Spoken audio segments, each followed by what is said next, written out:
too. I'm just gonna punch out this little lever out of here.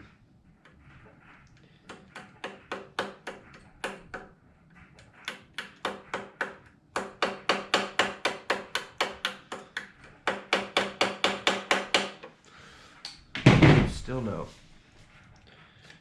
Yay, my favorite.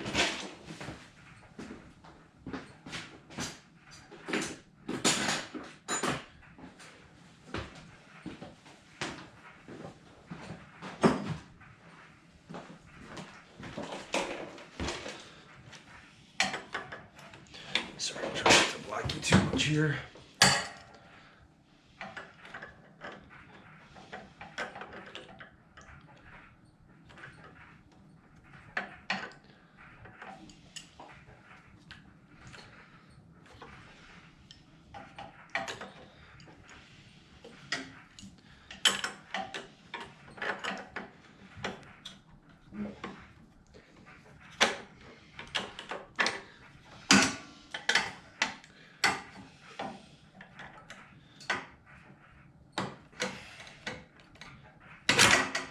All right. Didn't mean to take this all the way off of here. Just meant to take this off. Let me see if that did it. There we go. Got it. That's the non-edited version. I'm taking that out. All right, so nice. Go slow here. Oh, actually, hold on. This is a different kind of carburetor.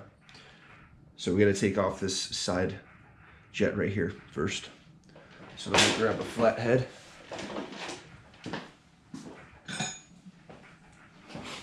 Which is good. We probably need to clean that out anyways, just judging by the look of the carb. So let's take this off first. This just twists off.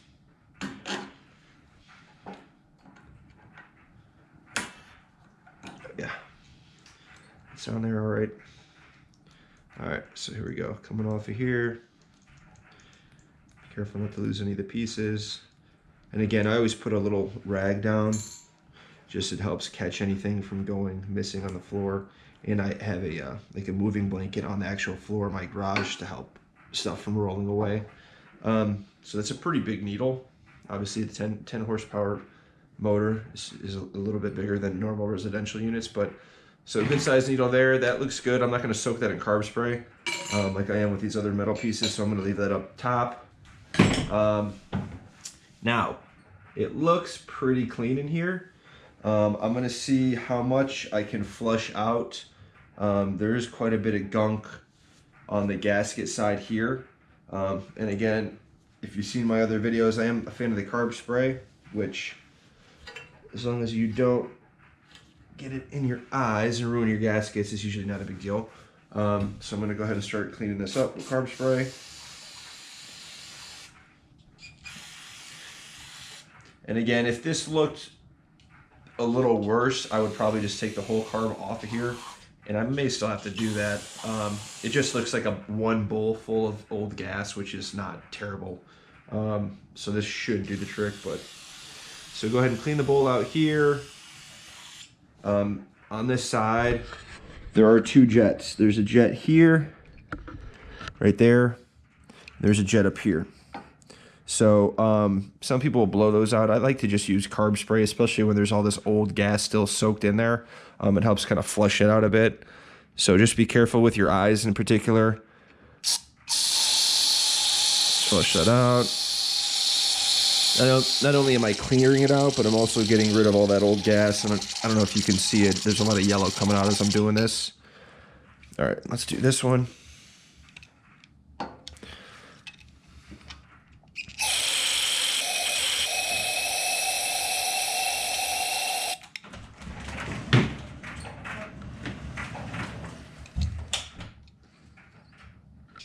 We're gonna go ahead and clean the main jet.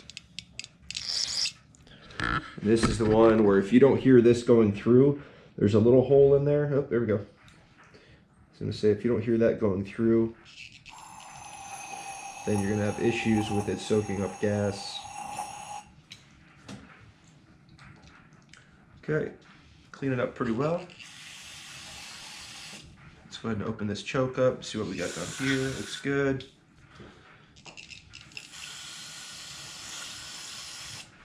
Okay.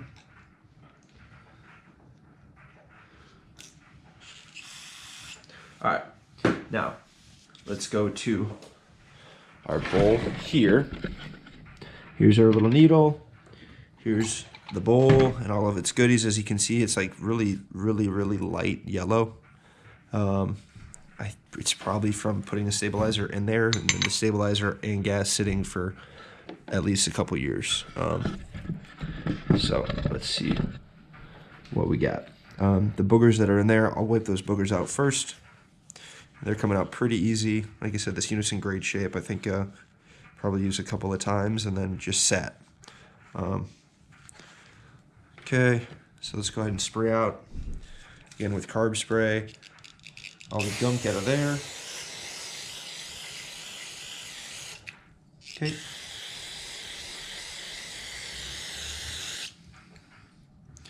So that looks pretty clean. That one should be good to go.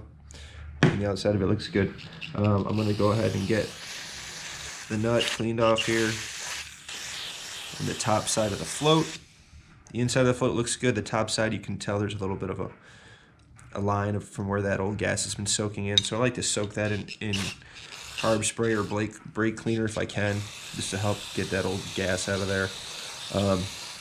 So this, I believe, on this particular model is where this jet would normally be inside the main jet of the carb. On this bigger unit, it looks to me like this is going to be your main jet still, but it's actually right there. I believe that the nut, once you put the bowl on, is just going to block that up from underneath, and then this is actually your main jet. So I'm going to make sure that this is nice and clean because it was pretty hard to get off. So a couple of ways to do that. In there, I can see a little hole there through it. So that's a good sign. But what I will do is I will take a pin. And this usually works best with, like I said, like a little pin of some kind. Half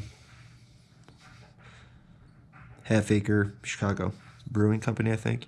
So here we're gonna pass this through just to make sure it's out of gunk here. Good. So it looks pretty clean. And then I'm gonna go ahead and spray. When you do this, again, be careful. And that's what you want. You want it to spray through that pretty easy, almost like a hose nozzle. Now I don't know if you can see that hole is a little bit bigger than the way it was before. So that should be good. Again, we have to put this on after we put the carb float, needle, and seat back in. So I'm gonna take these out of here, put them in my little tray here. The nut looks fine. I'm just gonna wipe it off. Gasket looks good, so that should be good. Boom. Float. I'm gonna see if this will rub off. I don't think it's gonna rub off anymore. It's too stained. So let's see if it's gonna be doable. I don't think so. Nope. She's stained. All right. I'm gonna just rub the top, see if I can get any kind of excess grossness off of there. The second you start leaving this in with fresh gas, any of the